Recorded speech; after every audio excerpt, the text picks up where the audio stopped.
어제 제가 운전하고 집에 가고 있는데 저희 집사람이 제 머리카락을 이렇게 한참 쳐다보면서 이렇게 얘기하는 거예요. 여보, 요즘 왜 이렇게 흰머리가 늘었어요? 그래서 제가 들으라고 이렇게 얘기했어요. 응, 왜 그러겠어? 요즘 나를 속썩이는 사람 하나 있어서 그렇지. 그랬더니 저희 집사람이 이렇게 대답하는 거예요. 아, 그래요? 그 사람이 나를 속썩이는 사람보다 더 속썩이나요? 그래서 새겨 들으시길 바랍니다. 네, 오늘 옆에 있는 사람 우리 성도님들에게 인사 한번 이렇게 하시겠습니다. 저 때문에 속 많이 썩으셨죠? 저 때문에 속 많이 썩으셨죠? 네, 기쁨만 드리겠습니다. 네, 이제 기쁨만 드리겠습니다. 주님의 이름으로 축복합니다. 네, 할렐루야. 사실 우리 때문에 가장 속을 썩으시는 분은 우리 부모님이십니다. 왜냐하면 나보다 더 나를 사랑하시는 분이 우리 부모님이시기 때문에 그렇습니다. 왜 우리 부모님들이 우리 자녀들을 보면서 나보다 더 속상해 하시고, 또 나보다 더 안타까워 하시고, 나보다 더 애타실까요? 나보다 더 나를 사랑하시기 때문에 그런 거죠. 사실 저는 저의 영혼을 위해서 그렇게 기도를 못 하는 것 같아요. 근데 저희 어머님은 저의 영혼을 위해서 기도를 해주죠. 저희 어머니께서 저를 위해 가장 열심히 기도해 주시는 기도 제목을 제가 알고 있어요. 예수님, 이준호 목사가 참된 예수님이 종이 되게. 이 기도 제목을 가지고 그렇게 기도해 주십니다. 어머님 생각 속에는 아들이 가장 복되게 되는 그 기도라는 것은 아들이 하나님 사명을 잘 감당하는 거. 그래서 하나님 앞에 부끄러움이 없는 사람이 되는 거. 그게 아들을 가장 축복하는 기도라고 믿는 그 믿음이 있으신 거. 그러니까 제가 다른 건 다 몰라도, 다른 건 다 못해요. 다른 건 다 못해도 어머니께 효도하는 방법 하나는 아는 것 같아요.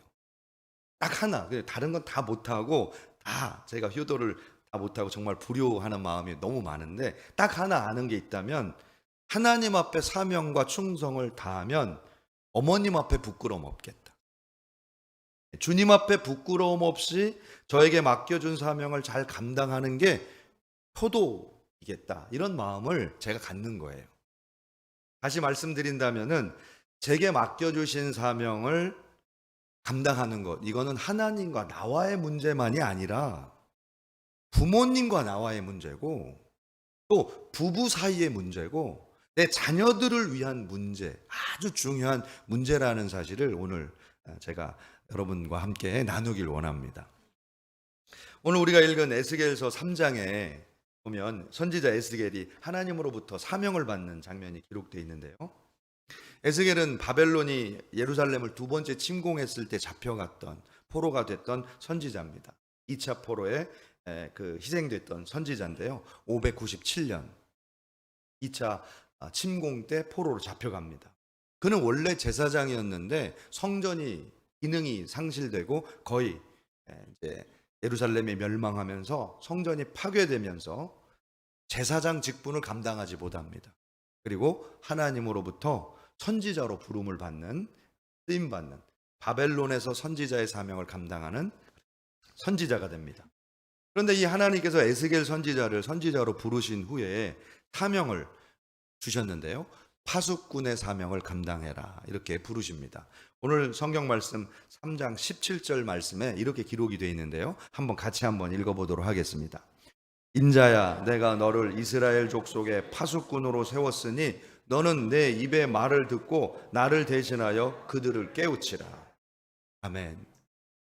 다시 말씀드리면 잠자고 있는 자들을 깨워서 경성시키고 멸망하지 않도록 하라. 이게 하나님이 주신 사명이라는 거예요.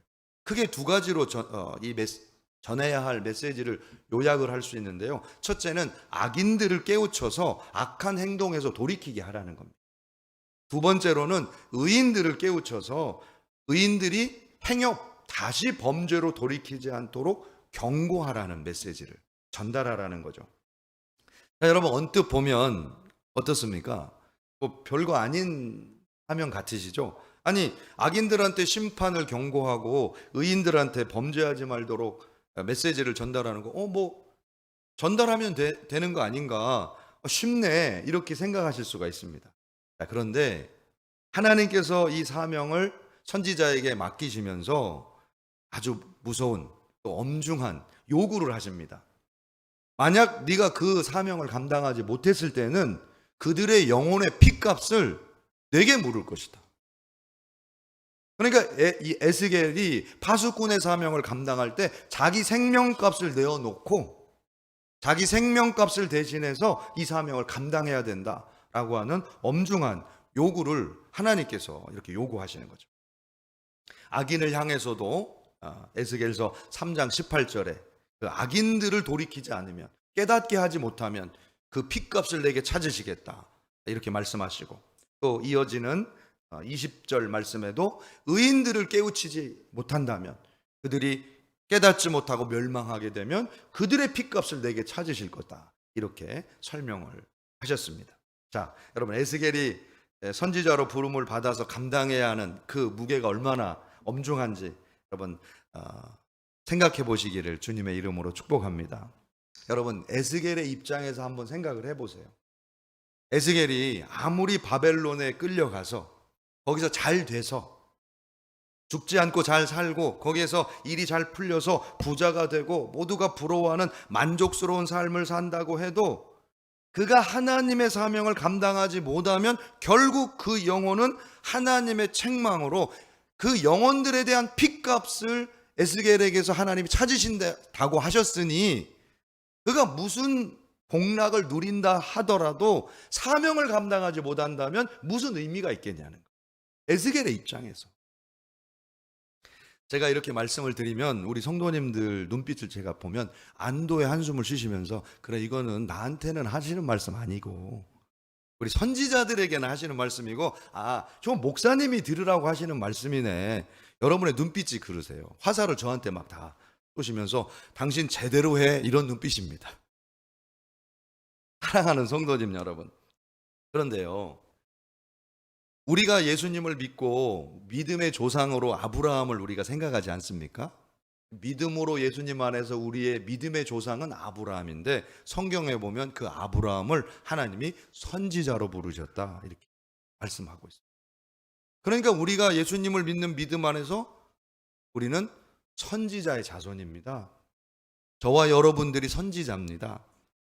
아멘 안 하실 줄 알았습니다. 제가 별로 기대 안 하고 오늘 그냥 제가 설교하려고 작정을 했어요. 여러분, 우리가 믿음으로 제사장 나라가 되고 제사장적 직분을 감당하는 영광을 누린 것처럼 예수 안에서 저와 여러분들이 제사장들입니다. 할렐루야.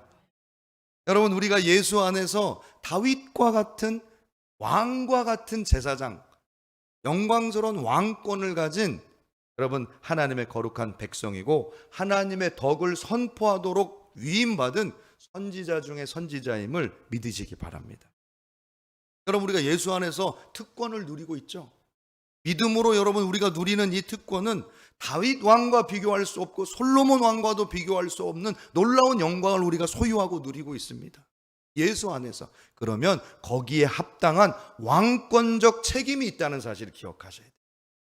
다윗이 그 왕가를 책임지기 위해서 평생을 하나님 앞에 거룩하게 살고자 결단했던 그 결단들이 오늘 우리에게 요구된다는 사실이죠. 여러분, 우리가 예수님 안에서 새 예루살렘이요 새 이스라엘로 부름받고 거룩하게 구별됐듯이 우리에게 새 예루살렘으로 하나님을 만족시키는 백성이 되도록 영적 책임이 우리에게 주어졌다는 사실을 잊지 마셔야 된다는 거예요. 할렐루야. 오늘 이 선지자적 사명이 저와 여러분에게 동일하게 주어진 사명이라는 사실을 기억하시기를 주님의 이름으로 축복합니다. 여러분, 에스겔이 이 사명을 딱 받았을 때 어려운 난제가 있었어요. 어려운 난제가 악인은 악인에게 또는 의인은 의인에게 그들에게 너무 듣기 불편해할 이야기를 전해줘야 된다는 거예요. 악인에게 당신이 왜 악한지 설명해줘야 되고 악행의 대가가 어떤 심판인지 그걸 알려줘서 악인이 돌이키도록 깨닫도록 말씀을 전해야 된다고 설명을 하고 있습니다. 여러분, 악인에게 이렇게 전한다는 것이 쉬울까요? 어려울까요? 여러분, 악인에게 하나님께서 당신이 죽을 것이라고 전하랍니다. 여러분, 이 얘기를 한다는 거는 뺨을 맞기로 결단을 해야 가능한 일입니다. 그 다음 벌어질 일에 대한 기대를 다 내려놓고 사명이니까 전달하고 그 결과는 어떤 일이 있어도 내가 감당하겠다, 마음이 다짐이 되지 않으면 할 수 없는 일입니다. 여기서 깨우치다라는 단어로 설명되고 있는 이 히브리어 원어는 짜하르라는 단어로 이렇게 사용되고 있습니다. 근데 그 뜻이 가르치다 혹은 경고하다, 단념시키다라는 의미예요. 그러니까 이 에스겔 선지자가 지금 감당해야 할 일은 단순히 하나님이 당신 심판하신답니다, 그렇게 소리 지르고 도망가는 그런 일이 아니라 그 악인이 정말 그 악행이 어떤 악행인지 하나님 이걸 어떻게 보시는지를 알게 해서 단념하게 만드는 단계까지 해야 하는 사명이라는 거예요. 오늘 저와 여러분의 사명도 이와 동일합니다. 우리 성도들도 에스겔 선지자가 받은 사명과 똑같은 사명을 받았는데 이 세상의 악을 향해서 가르치고 경고하고 단념시키는 일을 우리가 감당해야 된다는 거예요. 지난 3월에 미국에서 이 플로리다주에서 임신 15주 이후 낙태를 금지하는 법안이 상원에서 통과됐습니다. 그리고 지난해에는 미시시피주에서 비슷한 법안이 통과됐는데 이 법안을 항소를 해서 미국 연방법원에 지금 위헌 여부가 심리되고 있습니다. 진행 중에 있습니다. 올 중반기에 이 결론이 납니다. 그러니까 미국에서 낙태가 합헌이다 이렇게 선언됐던 1970년대 이후로 이 합헌 결정이 뒤집히느냐 아니면 계속 가느냐의 중대한 지금 논의 과정 중에 있는 거예요. 그럼 미국의 그 상황은 우리나라하고 너무나 다릅니다. 미국은 수백 년에 걸친 이 인종 간의 갈등, 또 심한 빈부격차, 노예 제도를 비롯한 그 부의 축적이 편중되어 있었기 때문에 극도로 부의 이 빈부격차가 심각합니다.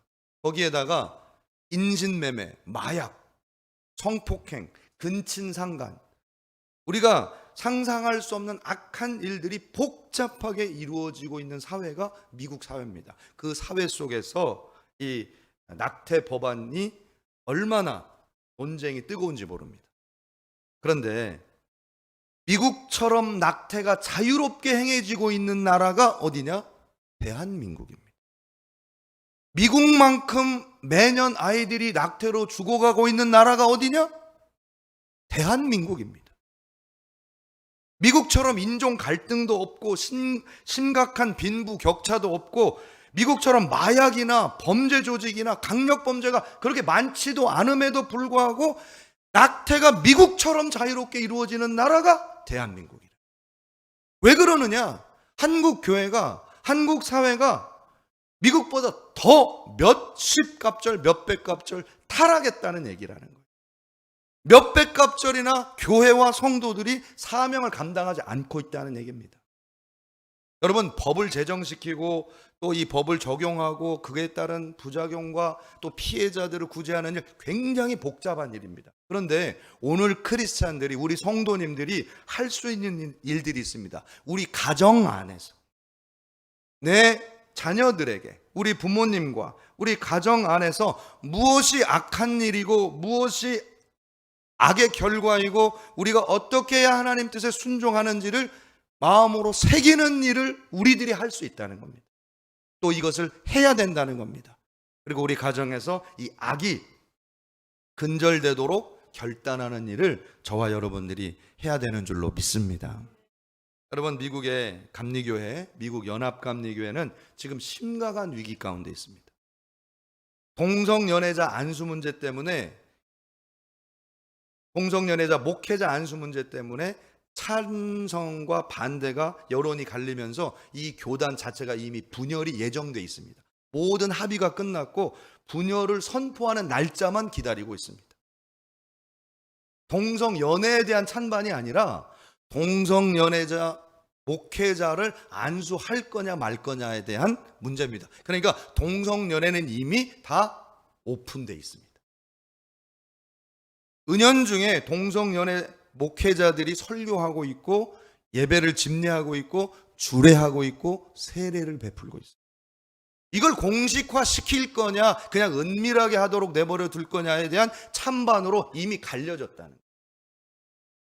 여러분, 우리나라 사람들은 이런 일들을 바라보면서 남의 일이라고 생각하지만 이미 우리나라에서도 이루어지고 있습니다.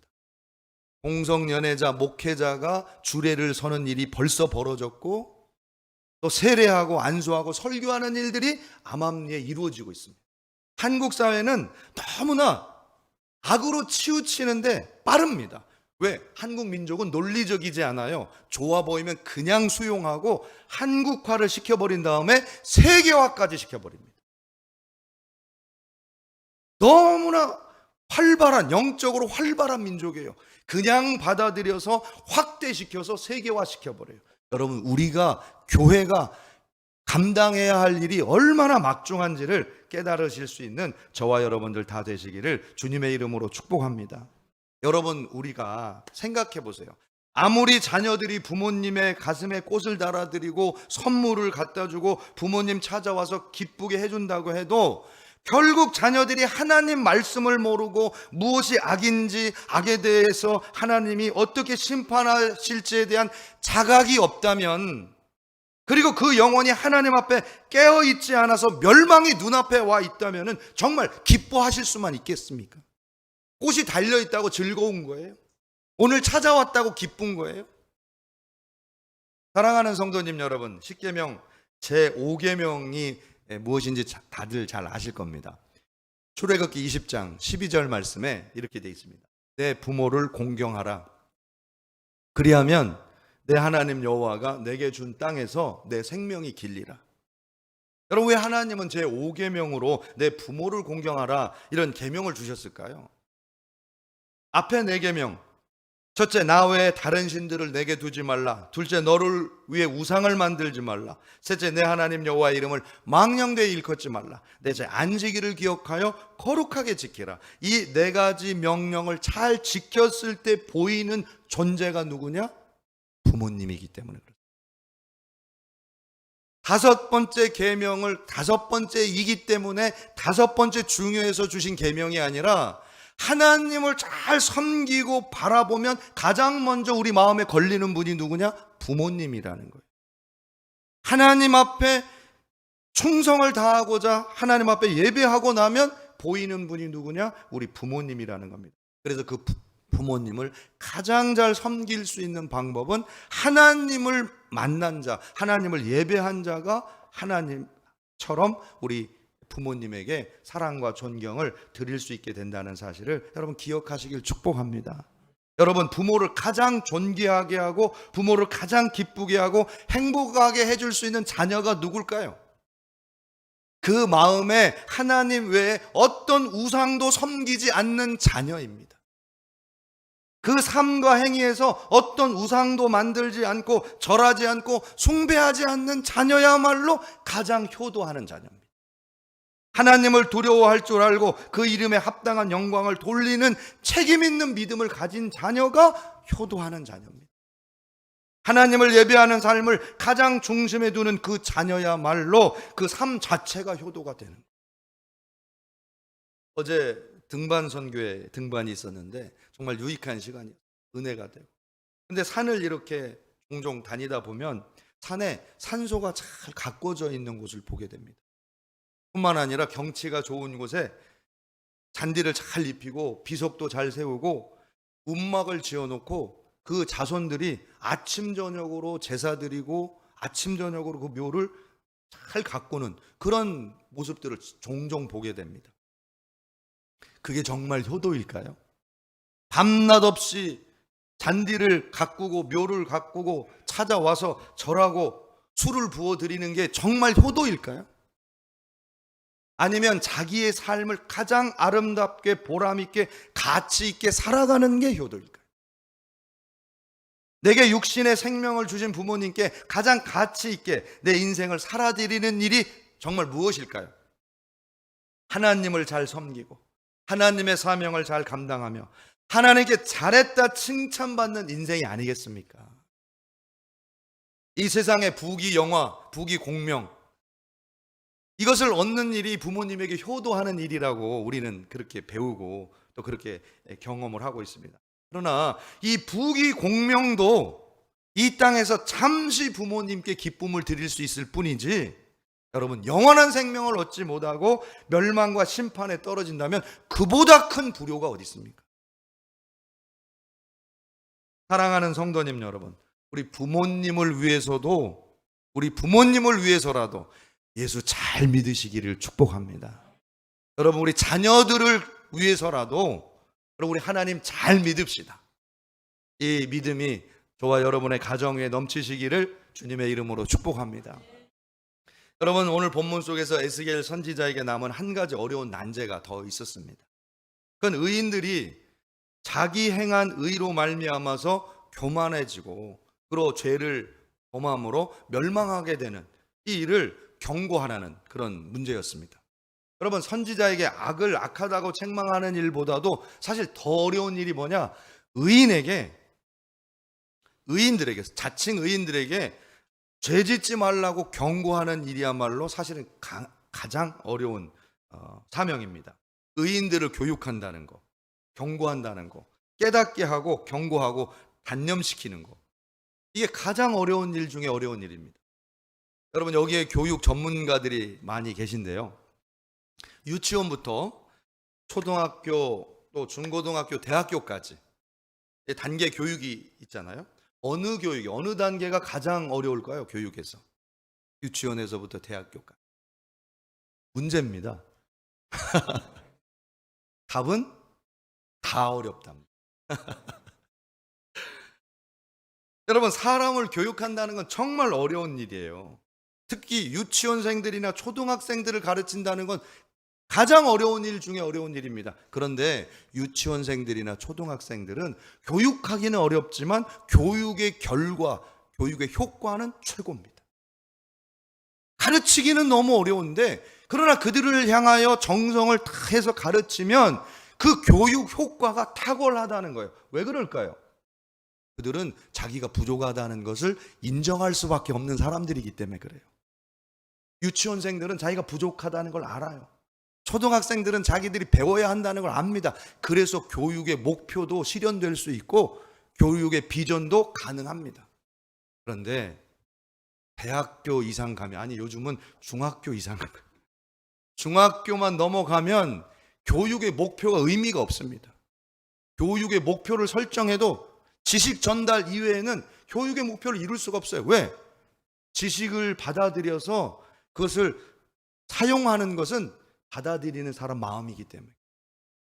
중학생만 돼도 아무리 가르쳐도 자기 생각대로 받아들이고 자기 마음대로 사용합니다. 좋은 걸 가르쳐줘도 악하게 사용할 수도 있고, 이렇게 오른쪽으로 가라고 가르쳐줘도 그걸 다 배우고 왼쪽으로 갈 수 있는 게 사람이기 때문에 그렇습니다. 여러분, 의인들이 왜 그렇게 깨우치기 어렵냐? 지금까지 행한 의로운 행위가 마음에 쌓여서 그게 교만의 재료로 그 사람을 높여놓았기 때문에 그렇습니다. 여러분, 의로운 행위를 많이 쌓으면 쌓을수록 마음의 교만도 함께 쌓여서 더 이상 교정 불가능한 상태까지 갈 수 있는 게 바로 의인이라는 거예요. 그래서 교만은 패망의 선봉이요 앞잡이임을 알면 의인이 얼마나 위험한 존재인지를 우리가 알 수가 있는 겁니다. 여러분, 이 의인들에게 에스겔은 하나님의 말씀을 전해야 했는데요, 20절에 이렇게 기록하고 있습니다. 다시 한번 이 말씀 한번 제가 읽어드리고 말씀을 정리하도록 하겠습니다. 또 의인이 그의 공의에서 돌이켜 악을 행할 때에는 이미 행한 그 공의는 기억할 바 아니라 내가 그 앞에 거치는 것을 두면 그가 죽을지니 이는 내가 그를 깨우치지 않음이니라. 그는 그의 죄 중에서 죽으려니와 그의 핏값은 내가 내 손에서 찾으리라. 하나님께서는 의인이 공의에서 떠나서 악을 행할 때 이미 행했던 모든 의는 기억되지 않는다고 말씀하셨습니다. 여러분, 우리가 이 경고를 받아들이셔야 됩니다. 우리가 의롭다고 하는 순간 우리는 우리의 의를, 우리가 행한 의를 자랑하는 겁니다. 그런데 우리가 자칫 잘못해서 악을 행하게 되면 우리가 행한 의는 아무 공의가 되지 아니하고 하나님 앞에 기억되지 않음이 된다는 사실을 기억하시기를 주님의 이름으로 축복합니다. 여기서 거치는 것을 하나님이 두신다고 말씀하셨는데, 믹쇼홀이라고 하는 이 히브리어 단어 뜻은 스텀블링 블록, 거치는 것, 넘어지게 하는 것, 유혹하고 충동하는 것, 마음의 범죄를 일으키는 것이라고 해석이 가능합니다. 그러니까 교만한 자에게는 하나님께서 작은 것 하나만 던져도, 마음의 충동을 일으키는 작은 걸림돌 하나만 던져놔도 바로 넘어질 수 있는 위험한 상태, 그게 바로 스스로 의롭다고 생각하는 사람이라. 여러분, 에스겔이 이 의인들에게 어떻게 사명을 감당했을까요? 어떤 말씀을 전했을까요? 의인들한테. 여러분, 의인들에게 해줄 수 있는 가장 큰 경고가 이겁니다. 겸손하십시오. 겸손하십시오. 우리가 자랑할 수 있는 의인은 아무것도 없습니다. 우리가 의롭다고 생각하는 그 순간 우리는 조금만 교만해도, 조금만 높아져도 스텀블링 블록, 넘어지는 것에 넘어져서 멸망할 수 있는 존재가 바로 우리들입니다. 겸손하십시오. 겸손하십시오. 에스겔이 이렇게 의인들을 깨우치고 범죄하는 이 음성, 의인들아 겸손하라. 너희의 구원은 보장된 것이 아니다. 너희들이 자칫 잘못하여 넘어지면 너희의 의로운 행위는 하나님께 하나도 기억됨이 되지 못한다. 겸손히 끝까지 충성하라. 끝까지 의로워라. 끝까지 범죄하지 말아라. 이게 에스겔 선지자가 전한 메시지였다는 거예요. 사랑하는 성도님 여러분, 이와 같이 겸손하라고 외쳤던 선지자 에스겔과 같이 마음으로 자식을 위해 기도하고 계신 분들, 이분들이 바로 우리 부모님이에요. 여러분, 우리 부모님들이 우리 자녀들에게 끊임없이 던지고 있는 그 충고와 권고와 그 기도가 뭐겠어요? 이겁니다. 절대 교만하지 마라. 절대 방심하지 마라. 끝까지 겸손하고 스스로 높이지 말고, 끝까지 하나님을 놓치지 말고, 포기하지 말고, 기도하고 인내하고 하나님 앞에 사명을 끝까지 감당해라. 이게 오늘 우리 부모님의 기도인 줄로 믿습니다. 오늘 이 믿음의 결단과 고백을 우리 하나님께, 우리 부모님께 드리실 수 있는 저와 여러분들 다 되시기를 주님의 이름으로 축복합니다. 기도하겠습니다. 전능하신 아버지 하나님, 감사하고 감사합니다. 오늘도 가정의 달을 맞이하여 우리 가정 위에 하나님의 법도가 사랑으로 흘러가게 도와주시고, 우리가 깨달을 바를 깨닫게 하시며 돌이킬 바를 돌이킬 수 있는 거룩한 믿음의 가정들이 세워질 수 있도록 축복하여 주시옵소서. 감사드렸고 모든 말씀 예수님의 이름으로 간절히 기도드렸사옵나이다. 아멘.